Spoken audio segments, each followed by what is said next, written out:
Aplicado a la salud, a la bioenergía, a la producción animal y vegetal, sin lugar a dudas, el desarrollo de la biotecnología está revolucionando la forma de hacer ciencia. Y es por eso que esta semana en la ciudad de Buenos Aires se llevó adelante BioArgentina, un espacio donde especialistas y empresarios del sector público y privado debaten acerca del futuro de estas tecnologías. A continuación, en AgroTV, Cristina Garmendia, ex ministra de Ciencia y Tecnología de España, describe cómo la biotecnología convirtió a este país en la 10ª potencia científica a nivel global.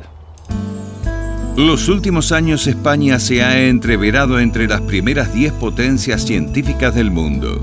Cristina Garmendia, ministra de Ciencia e Innovación entre 2008 y 2011, cuenta cómo ha sido el proceso y repasa algunos logros. La verdad es que España ha llevado una evolución extraordinaria en materia de producción científica, ¿no? Yo creo que es afortunadamente cada vez más una seña de identidad de España y hemos podido alcanzar la cifra gracias a, desde luego, un gran talento que ha acumulado España en materia científica. Yo creo que es algo que nos une también con Argentina, ¿no? Argentina tiene un enorme talento científico también. Evidentemente, una inyección presupuestaria necesaria para acompañar los desarrollos científicos y luego también una política pública adecuada. La ley de la ciencia anterior, la de 1986, creo que ha sido una de las protagonistas del incentivo del científico a publicar con calidad.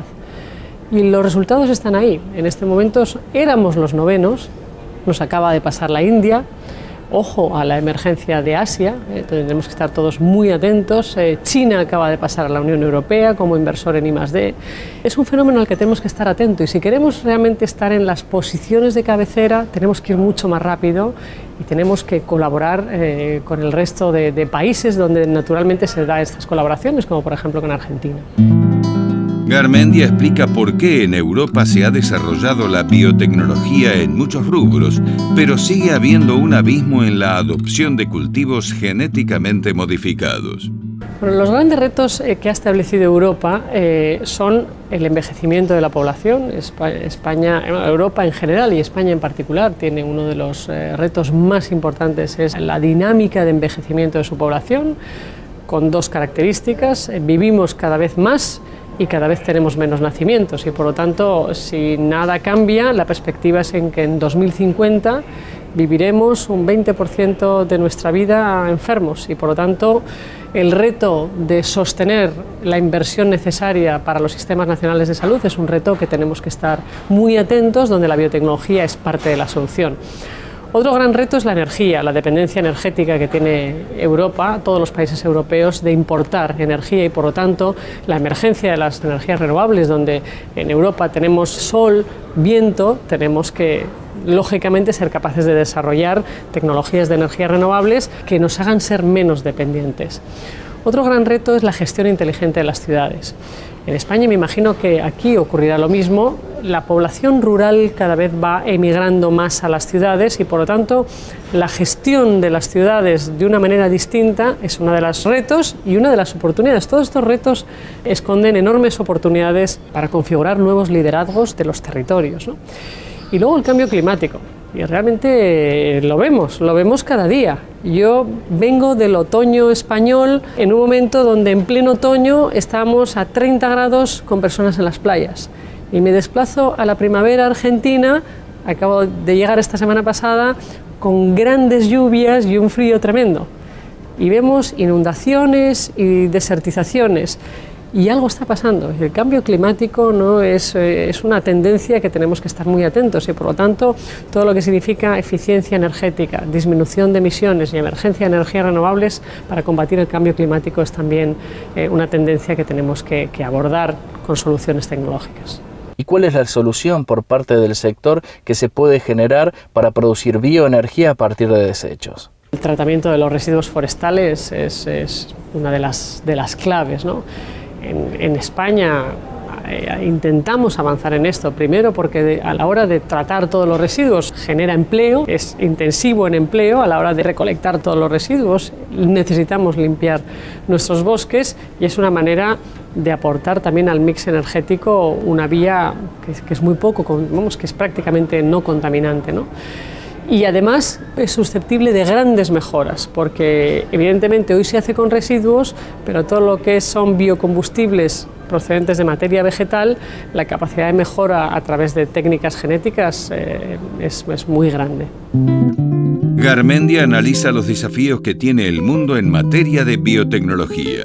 Desde luego, el abastecimiento de alimento para combatir el hambre crónica es tan imperiosa la necesidad que la solución es tecnológica.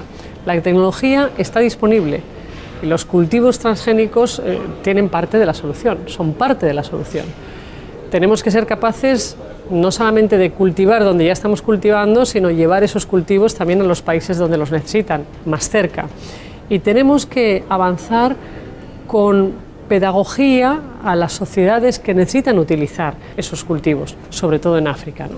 En África es donde se dan las mayores bolsas de desnutrición, pero no cabe duda que el mayor aporte a la solución del hambre en el mundo viene de la mano de la biotecnología.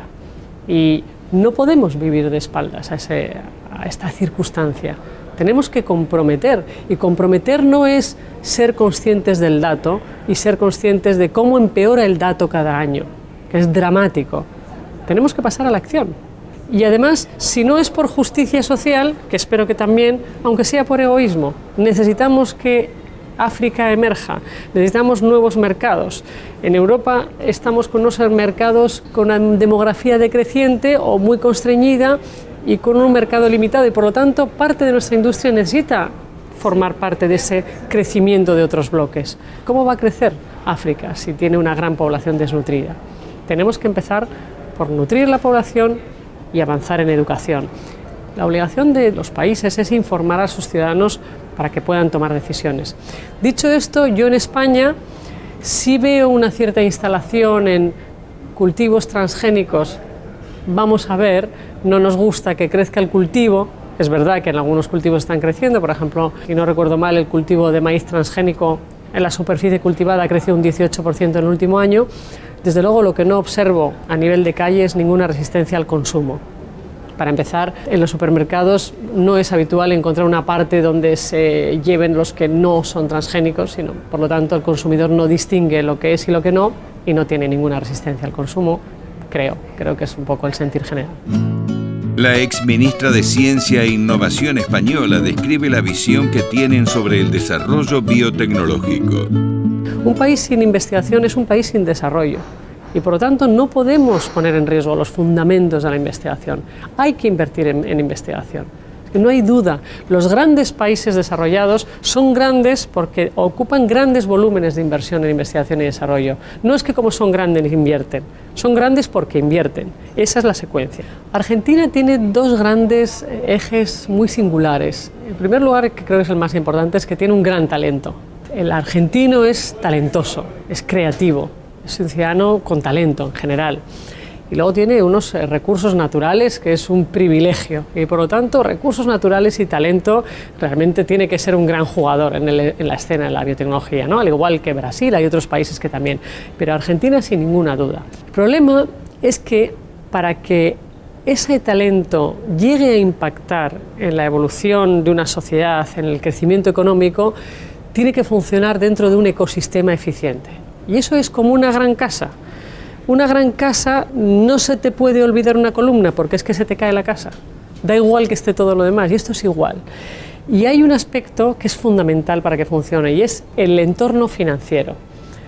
No solamente hace falta apoyo público, subvenciones, préstamos en buenas condiciones, que también, sino hace falta otros instrumentos. Hace falta fondos de inversión, hace falta mercados organizados de bolsa, bursátiles que funcionen bien, hace falta un ecosistema financiero que acompañe a las empresas que tienen que crecer rápidamente para competir, donde el talento se pueda alinear, pero el crecimiento tiene que estar garantizado.